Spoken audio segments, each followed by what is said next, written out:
Keep it going, keep it going. Keep it a little louder, a little louder. Thank you so much. Welcome back. Our next guest is the host of the Court Reporter podcast, and she joins us to shed a light on her podcast, speak about the topics that she discusses with freelance court reporters, and shine a light on the significance of the profession and our legal justice system. So please welcome to the show, Brynn Reynolds Seymour. Welcome, welcome, welcome. Thank you for having me. You're checking it out as it scrolls? Oh, well, I should You do this all the time, right? I sure do. Yeah.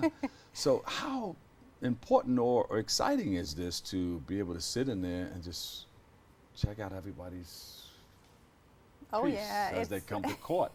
We get to see all the drama behind the scenes without having to say anything, without having to get involved. Well, we do have to say something in order to make sure that everyone follows the rules, speaks one at a time, and we kind of we have that responsibility of protecting the record, getting every word down. Yeah, protecting the record. Speak to that. So the record is the official record of every single word that is spoken in a hearing, a deposition, or a trial, any court proceeding. And it's very important to make sure we write the words down accurately so that justice can be served. And who gets it after you finish with it? The judge, the attorneys, anyone who orders the transcript can have it. Well, not any, I think, the people in the case. Yeah. So if they order a transcript, your stuff has to be on point. Yes. Precise. Yep, that's why we have a whole team that works together. Yeah. The scopist does the first round of editing, checks everything, and then the proofreader does the second round of editing and makes sure that everything is perfect. Yeah, I mean, that's good to know. I mean, sometimes we come to court and we sit there, we don't know all the things that are happening in that court.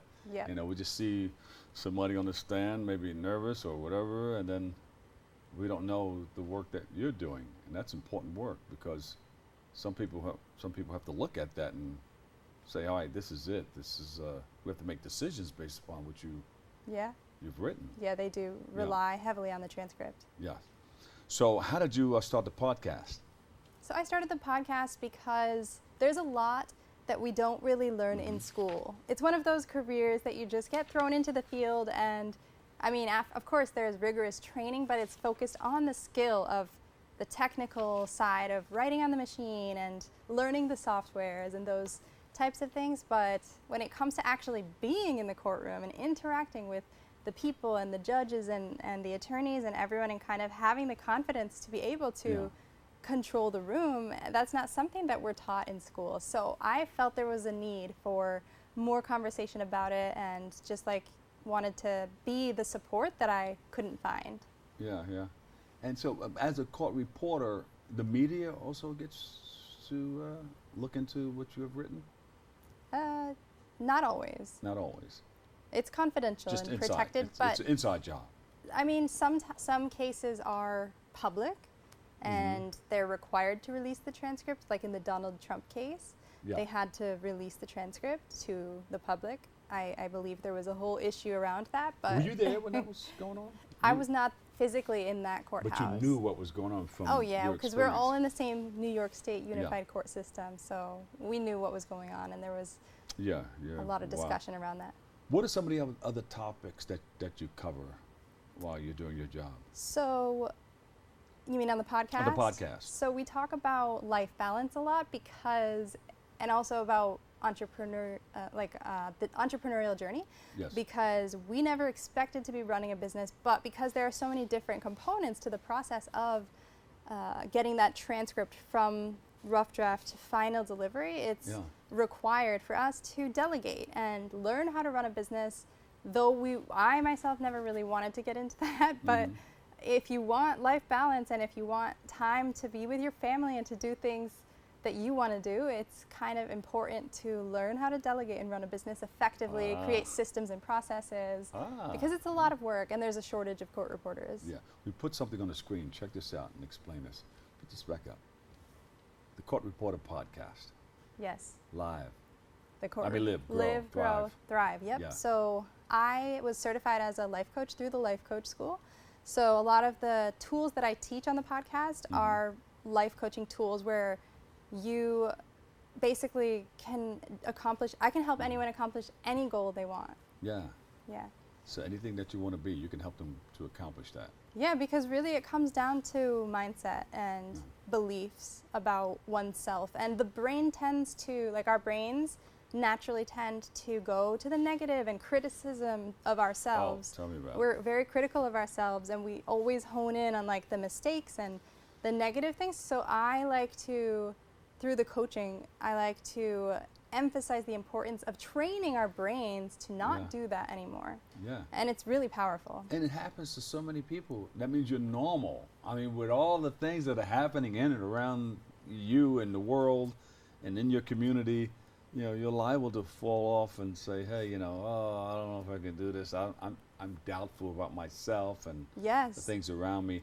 How do you climb out of that? Because there's some things that I do, you know. Yes, And if I hear somebody in that area, I try to grab the bull by the horn, so to speak, and just change the subject and move them into another area. Yeah, it's definitely, that's so common, and that's why coaching is so valuable. Like if you can work with a coach, it's just so helpful to bounce your ideas off of someone who's trained to know how to ask the right questions and how to get to the root of the problem of what's holding you back from accomplishing that goal. And it's always something in our own minds that we've decided to, like if someone says something to us, it's not about what that person said, but it's about what our brain interpreted and what our brain made that mean, which is actually holding us back. So it's really powerful to be able to work with a coach. But if you can't, then you can also, I also teach people how to self-coach, how to coach themselves by doing sort of like a brain dump. And then like if you dump all your thoughts out and go through it, and you can usually find what's holding you back and what that, you know, what the problem is. It can be quite depressing, huh, sometimes. Because Well, sometimes you can stay into it longer than you want to. And if you're into it like more than a week or so, depression sets in. Yeah, but that's why the brain dump is so powerful, because it gets that negativity out. And you can see, oh, this is really my own, why am I thinking these things? It's not really actually that big of a problem when you get the facts and divide the facts from the circumstances. I mean, sorry, the facts from the thoughts. Like if you can weed those out, you can see like the power of our brain in holding us back and the power of changing those thoughts or getting rid of the bad ones to advance towards our I stayed goals. with this for a little while because it's important. People get stuck sometimes, and you know, you can't move on. You can't. It's a blockage, and you've got to get rid of that so you can break through. Go over, go under, go around it. Don't let anybody stand in your way. Don't let anybody stop you. Right. Exactly.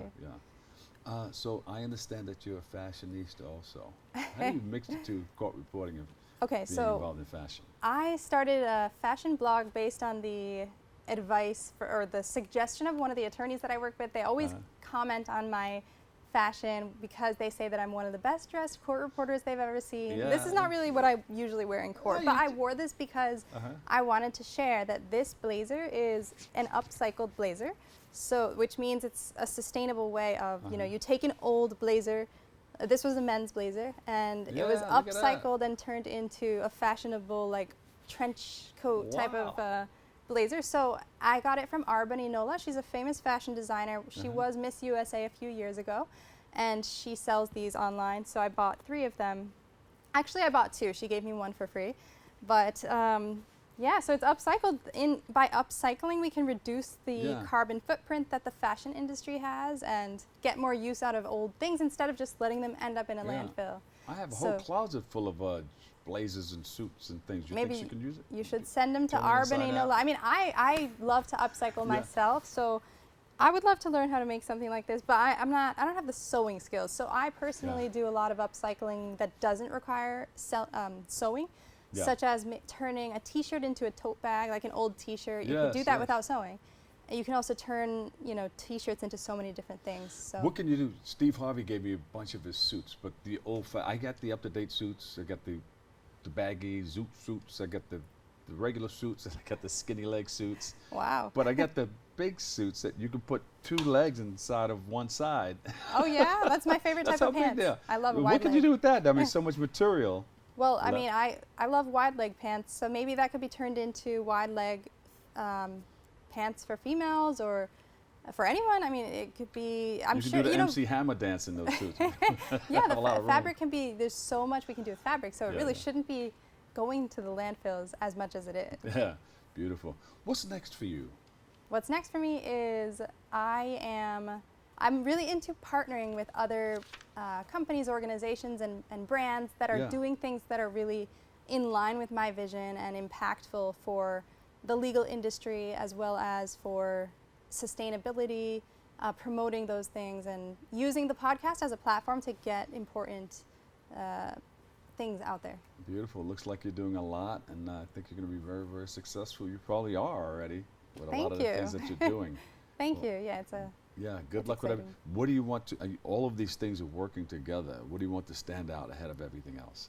I think the coaching is the most valuable that I have to offer, basically. Like the tools that I talk about on the podcast, not every episode because some of the interviews are more about the justice system, but when I do talk about the coaching tools, I think that is what I want people to really remember so that they can use that in their own life to advance in their goals and reach any, like, I just want to emphasize that anyone can do anything that you set your mind to. There you go. It's possible. It's beautiful because you're helping a lot of people. You're helping them to realize what they can do in their lives. And break all the barriers. Yes, break those barriers. Let's get it going. Yes. Exactly. Thank you for all you do. We appreciate you. And come back and visit us again, okay? Thank you, All Dr. right. Bob. It was nice to be here. Yeah. Brynn Reynolds Seymour, court reporter and host, Court Reporter Podcast. We appreciate you and love you. Thank you. Thank you. Thank you so much. All right, we'll take a quick break. I've got more coming your way next on Open.